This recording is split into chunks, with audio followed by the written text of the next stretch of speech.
नमस्कार मंडळी, उद्या 15 एप्रिलला आहे अक्षय तृतीया आणि अक्षय तृतीयेचे महत्त्व काय आहे, ती कशी साजरी करावी ते आज आपण या व्हिडिओमध्ये पाहणार आहोत. बघा मंडळी, अक्षय या शब्दाचाच अर्थ असा आहे की ज्याचा कधीही क्षय होत नसतो, नाश होत नाही. त्यामुळे या दिवशी केलेले दान, फळ अक्षय फळ प्राप्ती देणारे आपल्याला असते, म्हणून याला अक्षय तृतीया असं म्हटलं जातं. बघा मंडळी, या दिवशी देवांचे पितरांचे पूजन केले जाते. या दिवशी विशेष म्हणजे भगवान विष्णू आणि माता लक्ष्मीचे पूजन केले जाते. हा 4 मुहूर्तापैकी एक असा संपूर्ण मुहूर्त आहे. अशी मान्यता आहे की या दिवशी तुम्ही कुठलंही काम सुरू केलं तर ते काम कधीही क्षयाला जात नाही. त्याचबरोबर आपण या दिवशी जे काही दान करतो ना, ते दान आपल्याला आपण जर 1 पटीनं केलं तर त्याच्या 10 पटीनं आपल्याला त्याचं पुण्य मिळत असतं आणि आपण जेवढं दान केलं त्याच्या 10 पटीने आपल्याला मिळत असतं वापस. म्हणून या दिवशी दानाला अनन्यसाधारण असे महत्त्व आहे. बघा मंडळी, अक्षय तृतीयेला केलेला उपवास, पूजा हे आपल्याला अक्षय फल प्राप्ती देणारे असते. आणि या दिवशी आपण काय दान करतो तर बघा काय करू शकतो. या दिवशी आपण गरजूंना यथाशक्ती आपल्याला जसं घडेल तसं यापैकी कुठलीही वस्तू किंवा संपूर्ण वस्तू तुम्ही गरजूंना दान करू शकता. त्यामध्ये तुम्ही चप्पल, पंखे किंवा पाण्याने भरलेले मडके, छत्री, जवस, गहू, तांदूळ यथाशक्ती या वस्तू आपण दान करू शकतो. आपल्याला जसं घडेल ना तसं करा. बघा, यामुळे तुम्हाला खूप पुण्यप्राप्ती मिळते असं म्हटलं जातं. बघा मंडळी, या दिवशी ब्राह्मण भोजनालाही खूप महत्त्व मानलं गेलेलं आहे. या दिवशी सोन्याचे दागिने खरेदी केले जातात, नवे वस्त्र खरेदी केले जातात, वाहन खरेदी केले जातं.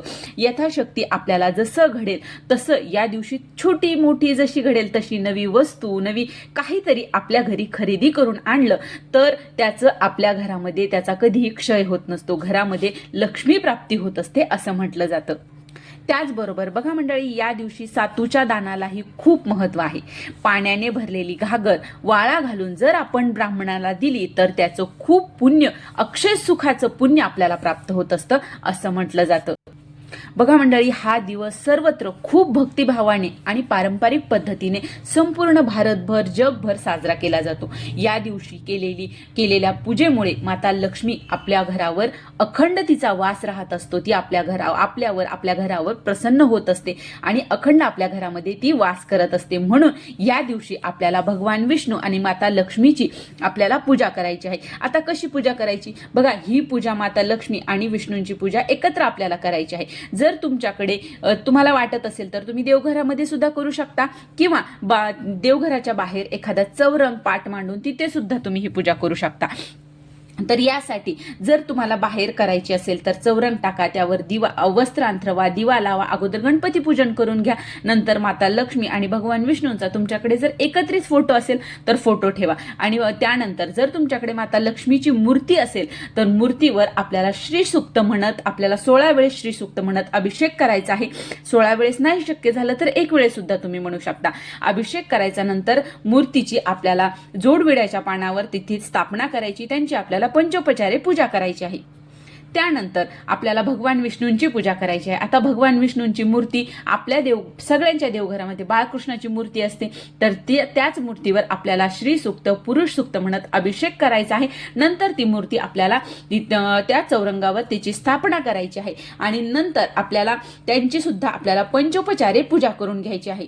त्यानंतर या सर्व पूजेला आपल्याला आंब्या रसाचा जेवणाचा नैवेद्य दाखवायचा आहे. बघा, अक्षय तृतीयेच्या दिवशी आंबा रस प्रत्येकाच्या घरामध्ये केला जातो. आणि बघा, बऱ्याच ठिकाणी असं असतं की आपल्या घरामध्ये आपल्या पितरांना आजच्या दिवशी, अक्षय तृतीयेच्या दिवशी आपल्या पितरांना आंब्याचं जेवण दिल्याच्या नंतरच नवीन आलेला आंबा बऱ्याच ठिकाणी खाल्ला जातो.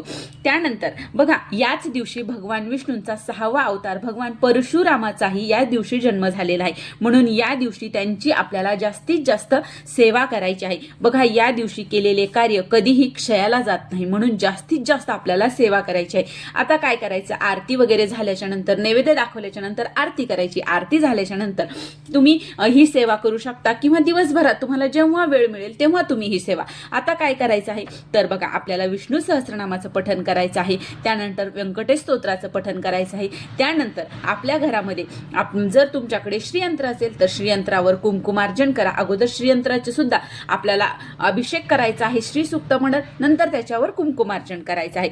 श्रीयंत्र नसेल तर तुम्ही तुमच्या देवघरामध्ये कुलदेवीचा फोटो फोटो असतो, कुलदेवतेचा मूर्ती असते, टाक असते, त्याच्यावर करू शकता किंवा लक्ष्मीच्या मूर्तीवर सुद्धा तुम्ही कुंकुमार्चन करू शकता. त्यानंतर आपल्याला कणकधारा स्तोत्राचं पठण या दिवशी करायचं आहे. आपल्याला त्यानंतर मंत्र जाप करायचे आहे. त्यामध्ये विष्णू गायत्री मंत्र, लक्ष्मी गायत्री मंत्र, महालक्ष्मी अष्टकम, दुर्गा सप्तशतीचा पाठ सुद्धा तुम्ही जर तुम्हाला शक्य झालं तर आवर्जून करू शकता. बघा, एवढ्यापैकी जी शक्य होईल ना तेवढी सेवा या दिवशी आपल्याला करायची आहे. जेवढी कराल त्याच्या 10 पट तुम्हाला पुण्य आणि त्याचं फळ तुम्हाला मिळणार आहे. कारण या दिवशी केलेली सेवा ही कधीही वाया जात नाही. त्याचं पुण्य हे तुम्हाला कितीतरी पटीने मिळत असतं आणि अक्षय सुख आपल्याला मिळत असतं. म्हणून या दिवशी अक्षय तृतीयेच्या दिवशी आपल्याला या सेवा करायच्या आहेत. जेवढ्या भेटतील, जेवढ्या करणं होतील तुमच्याच्याने तेवढ्या तुम्ही करा आणि जेवढं दान होईल यथाशक्ती दान करणं हे खूप महत्त्वाचं असतं या दिवशी. तर ही छोटीशी माहिती होती की अक्षय तृतीयेच्या दिवशी काय सेवा करायची, काय करायचं हे मला तुमच्यापर्यंत पोहोचवायचं होतं. जर तुम्हाला हा व्हिडिओ आवडला असेल तर व्हिडिओला लाईक करा, जास्तीत जास्त लोकांपर्यंत हा व्हिडिओ शेअर करा आणि माझ्या चॅनलला सबस्क्राईब करा. धन्यवाद. श्री स्वामी समर्थ.